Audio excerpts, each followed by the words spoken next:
Good evening, everyone. I'm assuming by this time that Dr. Henry has explained to you why I'm not with you tonight. I would much rather be with you, but probably by the time you're seeing this, I am going to be in Kentucky somewhere, I hope. That's optimistic. We'll see. Anyway, what I wanted to do is, first of all, just kind of review some of the things that we did last week.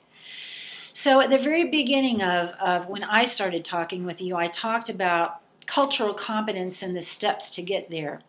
But I wanted to give you a little bit of an overview, kind of cultural competence and that whole concept.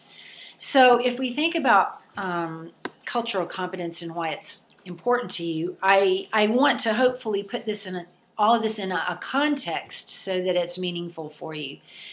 So all of the activities that I'm going to be asking you to do, both while I'm gone and when I get back, it's really for the purpose that when you're a music teacher, we know that you will be working with an incredibly diverse population of students. And our trip to Austria gives us this really incredible opportunity to explore the issues of diversity and cultural competence or intercultural competence. But it's way more than just that one-time experience in Austria and being immersed in a culture that's different from our own. It's so that we can understand what the impact of all of this will be on your role as a music teacher. So we know that cultural diversity is very, very complex. And a lot of times when people think about diversity, they automatically think about race and ethnicity, but it's way more than that. Cultures are and cultural concepts are often they're unseen factors that really guide us toward particular directions and away from others. And we know that each of us belongs to multiple cultures. It's incredibly layered. And these things tell us what's normal and what's accepted and what's expected and what isn't. And so all of these multi-layers of culture, because there's those layers are so deep and so thick, there's some that's visible and there's some that's way underneath. And often the things that are visible can obstruct what's underneath. So we know that culture is always in flux and is very elastic and fluid. And we also know that just because a person belongs to a particular cultural group, it doesn't mean that they necessarily share all the attributes of that group.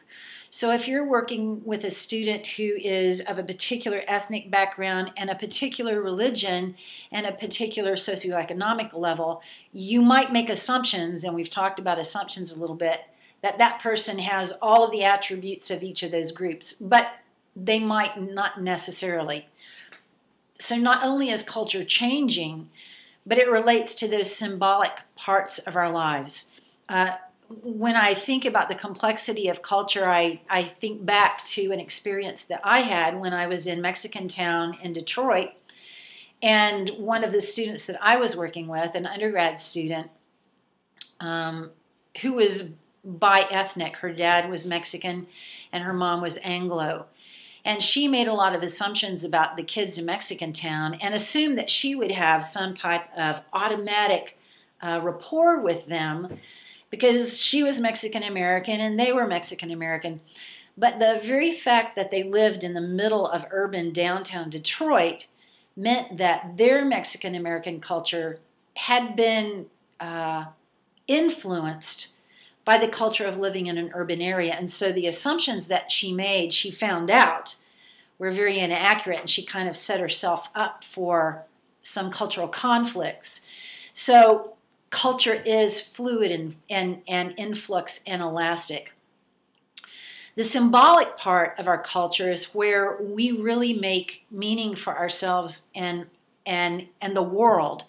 And so what I'd like to do right now is just have a little bit of a discussion activity, and Dr. Henry can lead you through this. And so the instructions are, I want you to think about all of the cultural characteristics of your life. And I want you to think about things that are particular to you. Like if I were thinking about aspects of my life, cultural aspects of my life, I would say that I'm a Southerner. I'm headed right now to the mountains of Virginia, so that mountain heritage has definitely impacted me. I could say that I'm a very independent person because of the way that I've been raised.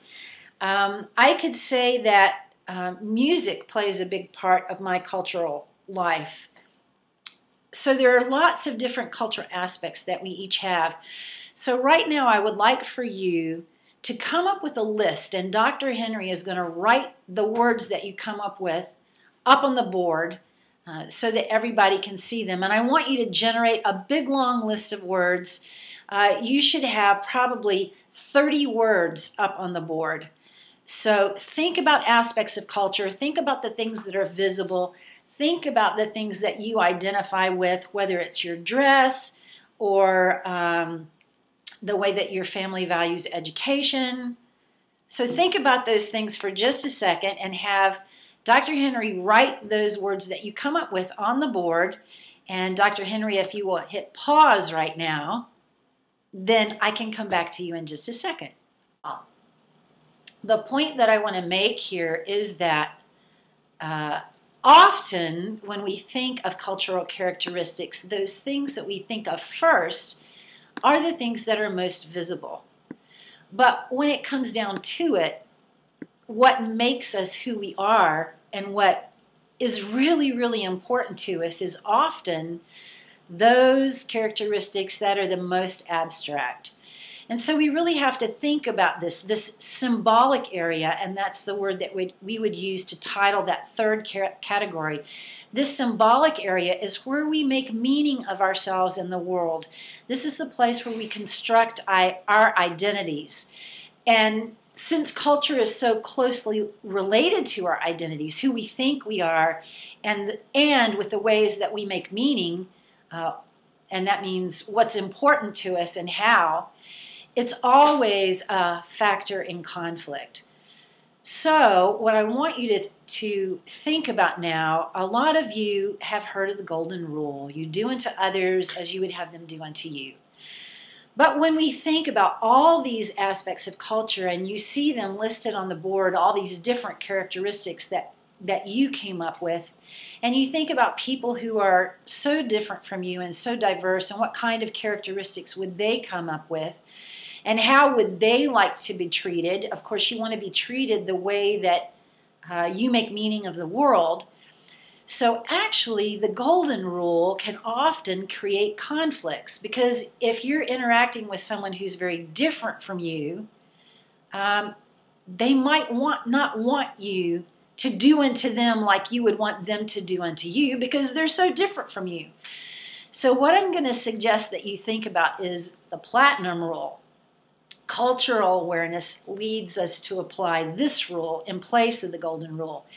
And so instead of do unto others as you would have them do unto you, the platinum rule advises us to do unto others as they would have you do unto them. So that's a very interesting thing for you to think about as we go through all these concepts of cultural awareness. And you know that there's an almost limitless number of cultures and cultural groups. Each of you belong to lots of different ones, like male or female, age, the geographical area where you grew up, your parents' educational level, your family structure. Of course, all of us are musicians, and all of us are either music educators or aspiring music educators. And within music educators, we have all these different groups of band, choir, orchestra, concert band, jazz band, marching band.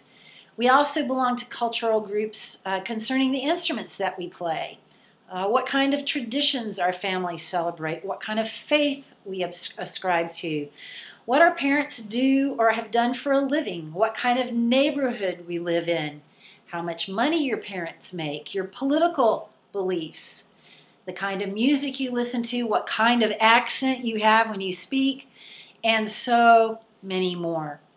So we know that one way to be more effective as a teacher of students who are different from you, and they all are different from you and different from each other as well, is to become culturally competent.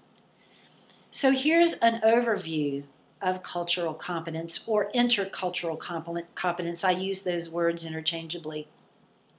The theory of intercultural competence was first put forth by Dr. Milton Bennett, who served in the Peace Corps in Micronesia and received his doctorate in communication from the University of Minnesota and taught communication at Portland State University. And he is a co-director of the Intercultural Communication Institute in Portland, and he's also an author and has written a lot about intercultural communication, intercultural competence. So the theory that he came up with basically says that before you can even begin to understand someone who's different from you, and everyone is different from you, first you have to understand yourself. And Dr. Bennett identified 6 stages that people go through in order to move toward intercultural competence. I'm going to post a PowerPoint presentation either on Facebook, or we might set up Blackboard for you guys. But I'll get a PowerPoint to you. I might just email it to you. And it'll have the overview of this lecture, and it'll also have a chart that talks about all of these developmental stages. The first 3 actually are very egocentric. They're from our perspective. Our own culture is seen as the central reality, as the world. And the last 3 stages are actually ethnocentric, an ethno-relative worldview, and that is my own culture is seen in the context of other cultures, and that's what we really want to strive for. So the perspective that I'm taking is that traveling to a foreign country gives us the perfect opportunity to explore the concept of cultural competence. And in order to bring you, hopefully, more awareness as a perspective teacher, that's why I'm going to ask you to do some of these activities. So there's only so much we can do in this short period of time, right? And since the first step of being interculturally competent is to become more self-aware, my focus for the trip, before the trip, is actually going to be very centered on developing our own self-awareness. So we've talked about those 3 or the stages that I go through in order to get to intercultural competence, and I talked to you a little bit about how that's evolved over time and how I've added another step now that I taught the course this past summer, and that was focus.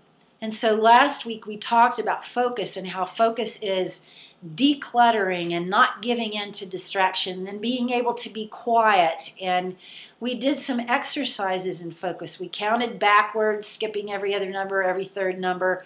We breathed in and out through numbers, and we did the thing with the raisins, and you guys were very good to go along with that. So now that we've done some exercises with focus, and I want you to continue to do that, we're going to be doing some more things with photography. And I'm actually going to do a separate video on what I want you to do with your cameras. So while Dr. Henry is closing this video down and pulling up the second one, you can get your cameras out.